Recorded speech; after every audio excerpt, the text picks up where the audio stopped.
morning. I'm Steve with Old Mustache Canoe Paddles. We are here at the virtual Boundary Waters Expo for 2020. We're doing this in my shop, so we'll bear with the sound. Now, at Old Mustache Canoe Paddles, we like to say it's about the balance. The first thing that refers to is the balance of the paddle itself. These paddles are balanced at 6 inches up from the throat. That's where your lower hand grips the paddle. What that does for you is, in the recovery phase of your stroke, when you're coming up out of the water, it makes the paddle feel lighter. Most paddles are blade heavy. So if you balance that, when you're coming up into your recovery phase, this paddle feels a lot lighter. You're not swinging that heavy paddle, or that heavy blade weight coming up out. So another thing that we talk about with the balance on these paddles is what I call dihedral water flow. What that means is this blade on the power face has a dihedral shape.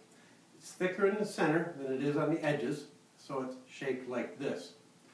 What that does for you is during the power phase of your stroke, it allows the water to flow evenly off both edges of the blade.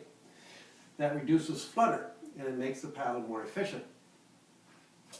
Another thing we've worked at balancing on these paddles is the flex and stiffness.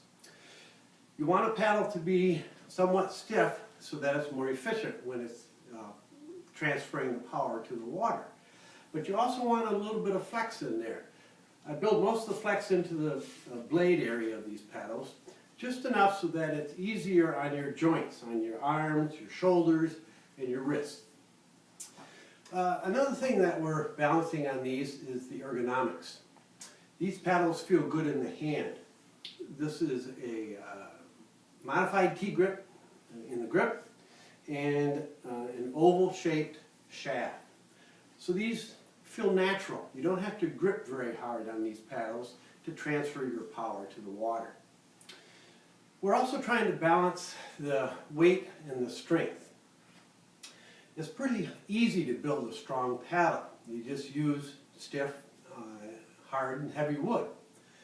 But to get a paddle that is both strong and light, that's a little bit more of a trick.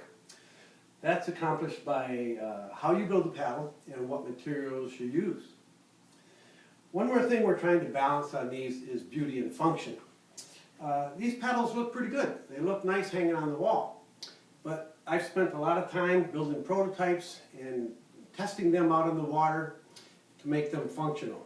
These paddles really need to be used. That's where you find out what they're really all about out on the water. So we could talk a little bit about the details. These paddles have an 11-degree bend. Now what a bent shaft does for you is that when you're in your power phase of your stroke, it keeps the blade vertical in the water. So all your energy is going to move in the canoe forward. On a straight shaft paddle, down about in this area, you're starting to lift water, which is inefficient. So a bent shaft, the blade is vertical in the water, it's more efficient.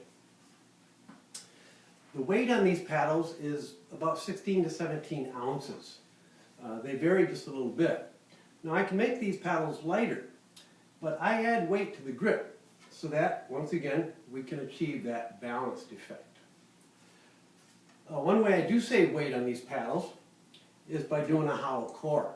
For about 20 inches, the shaft is hollow. That saves weight, but it also keeps the paddle strong if you do it the right way. The shaft on these paddles is cedar. It has 8 layers laminated together.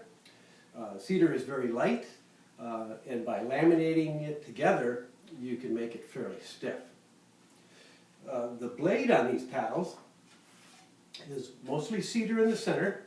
I have a strip on each side of Douglas fir and a strip out on the edge of Sitka spruce. These are all book matched so that each side is like a mirror to the other side. And I choose these various woods according to their properties for weight and strength and stiffness.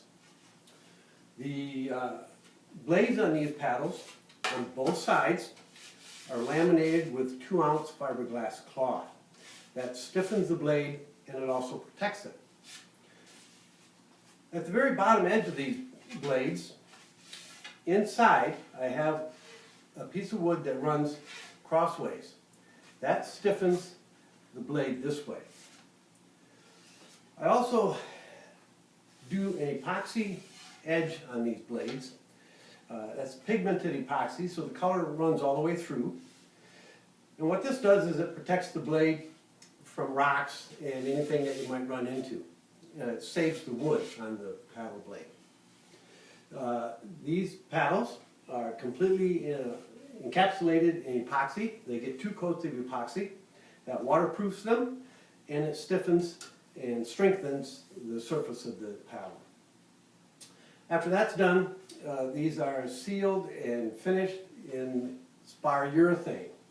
I have a method where I spray the blades, multiple coats, and the shaft is finished with a brush and multiple coats there also that are hand rubbed.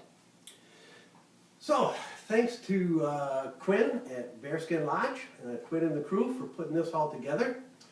You can visit our website, oldmustachecanoepaddles.com. All of this fine information will be there, and then you can get in touch with us. Thanks for listening.